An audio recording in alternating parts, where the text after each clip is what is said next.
আসসালামু আলাইকুম, welcome back to my channel. আজকে আমি আপনাদেরকে ভার্জিন মোহিতো তৈরি করে দেখাবো। প্রচণ্ড গরম পড়ছে, আর এই গরমে ঠান্ডা ঠান্ডা একটি ড্রিঙ্কস আইটেম যদি খাওয়া হয় তাহলে কিন্তু প্রাণ জুড়িয়ে যাবে। আর তাই আমি আপনাদেরকে ভার্জিন মোহিতো তৈরি করে দেখাবো খুব সহজে। আশা করছি আজকের রেসিপিটি আপনাদের ভালো লাগবে, আর ভালো লাগলে আমার চ্যানেলটাকে সাবস্ক্রাইব করতে ভুলবেন না। চলুন তাহলে রেসিপিটি দেখে নেওয়া যাক।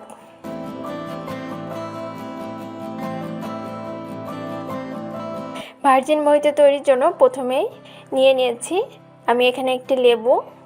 এখন এই লেবুটাকে ছোট ছোট করে কেটে নিব। একটা লেবু থেকে বেশ কয়েক টুকরা করে নিব।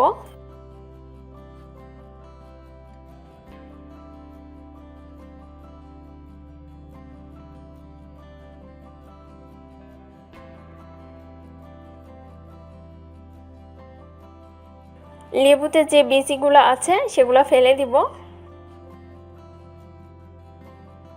এইখানে আমি লেবুটাকে এভাবে ছোট ছোট করে কেটে নিয়েছি। এবার একটি বাটি নিয়ে নিয়েছি। বাটিতে প্রথমে কাটা কয়েক টুকরা লেবু নিয়ে নিব।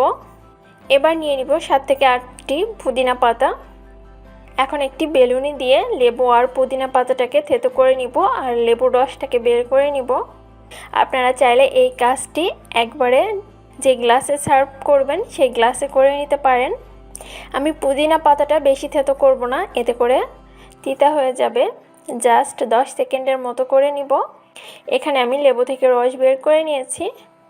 এবার একটি গ্লাস নিয়ে নিয়েছি। গ্লাসে প্রথমে থেতো করে রাখা লেবু আর পুদিনা পাতাটা অ্যাড করে দিব। এবার অ্যাড করে দিব চিনি 3 চা চামচ পরিমাণ। দিয়ে দিব 1 চিমটি পরিমাণ লবণ। এবার দিয়ে দিব কিছু আইস কিউব। এবার এখানে আমি 7 আপ নিয়ে নিয়েছি। এটা বাকি গ্লাসে নিয়ে গ্লাসটা ফুল করে নিব।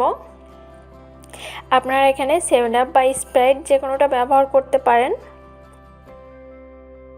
এবার একটি চামচের সাহায্যে সব কিছুকে ভালো করে মিশিয়ে নিব।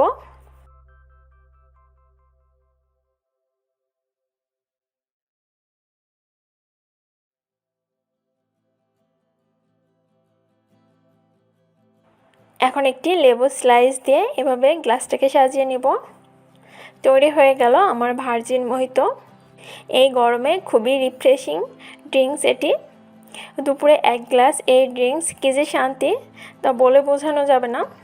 আর রেস্টুরেন্টের স্টাইলে বাসাতে আপনারা এটি তৈরি করে নিতে পারেন খুব সহজে।